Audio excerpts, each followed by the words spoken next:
Miss World 2025 is Thailand. ሰላም የተወደዳችሁና የተከበራችሁ የቻናሌ ተከታታዮች እንደምን አላችሁ? በዛሬው ቪዲዮ ዓለምን ስላነጋገረችው ኢትዮጵያዊቷ ሞዴል ከዓለም ሁለተኛ መውጣቷን ተከትሎ ስለሰጠችው አነጋጋሪ መልስ እንዲሁም እንዴት ለጥቂት እንደተበለጠች የምንመለከት ይሆናል። እስከ ቪዲዮ ፍጻሜ ድረስ አብራችሁን ቆዩ።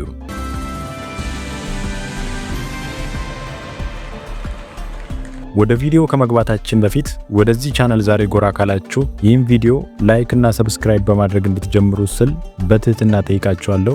ቀጥታ ወደ ቪዲዮ እንግባ። 130 ሀገራት በተሳተፉበት 72ኛው ዓለም አቀፍ የቁንጅና ውድድር ላይ የአዲስ አበባ ሳይንስና ቴክኖሎጂ የኬሚካል ኢንጂነሪንግ ሁለተኛ ዓመት ተማሪዋ ሞዴል ሀሴት ከዓለም ሁለተኛ በመሆን አጠናቃለች። ይህንን ተከትሎም በርካታ ኢትዮጵያውያን ደስታቸውን እየገለጹ ይገኛሉ።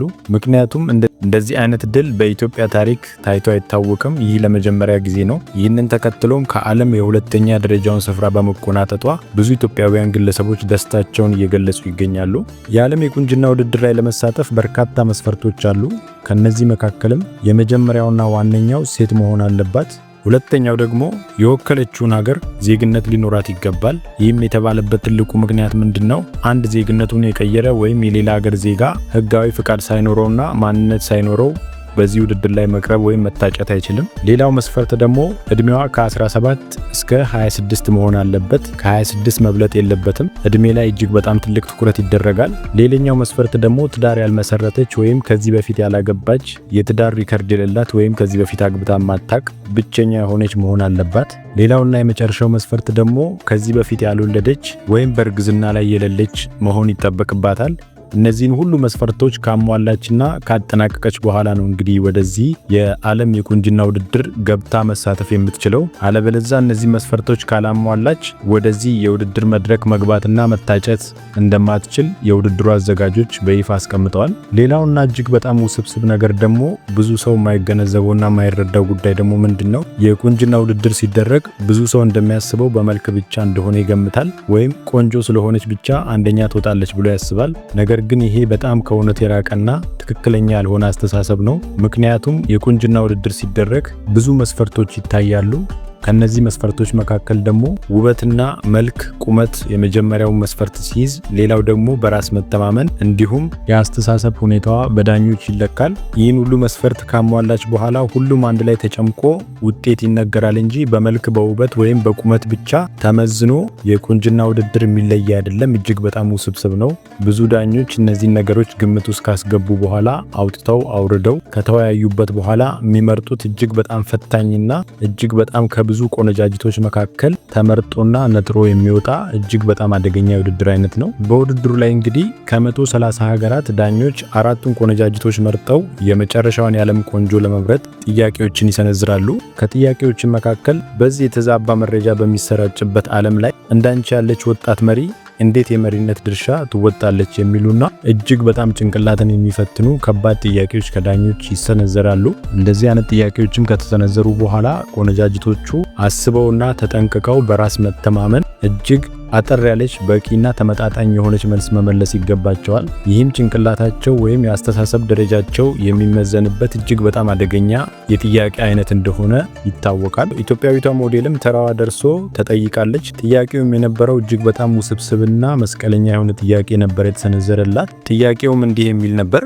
የሚስ ወርልድ ዓላማ ወይም አንግቦ የተነሳው በምክንያትና በገጸ ባህሪ እንደሆነ ይታወቃል። ትክክለኛው ፍቺ ላንቺ ምንድነው? የሚል እጅግ በጣም ከባድና ውስብስብ ጥያቄ ዳኛው የሰነዘረላት ሲሆን እሷም በብቃትና እጅግ በጣም በራስ መተማመን በተላበሰ ሁኔታ መልስ ልትሰጥ ችላለች። መልሷም ምንድነው? ብዙዎቹ የቁንጅና ውድድርን ጭብጥ በተሳሳተ መልኩ ነው የሚተረጉሙ። በሀገሬም ብዙ ሰው ይህንን ጉዳይ ይተቸዋል ብላለች። ይህም ትክክለኛ ነገርና እውነት የሆነ ነገር ነው። በኢትዮጵያ የቁንጅና ውድድር እጅግ በጣም ዝቅ ያለ ቦታ የሚሰጠውና ማንም ትኩረት የማይሰጠው ነገር እንደሆነ ብዙዎቹ የኢትዮጵያ ነዋሪዎች ይስማማሉ።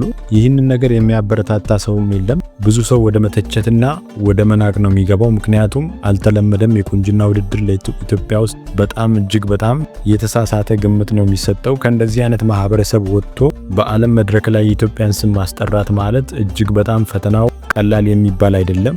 ምክንያቱም የተሳሳተ ግምት ነው ያለው፣ የሚያበረታታ የለም፣ ትኩረት የሚሰጠው የለም። ይህ ሁሉ ሁኔታ ባለበት አስቸጋሪ የተወሳሰበ ነገር ላይ አልፋ እንደገና እንደዚህ አይነት ቦታ ደርሳ እዚህ ክብር መታጨቷ እጅግ በጣም ልትደነቅ የሚገባት ኢትዮጵያዊት እንደሆነች ብዙዎቹ ይስማማሉ። አክላም ከኔ ስኬት ጀርባ ያሉ እጅግ በጣም ብዙ እናቶችና ህፃናቶች አሉ።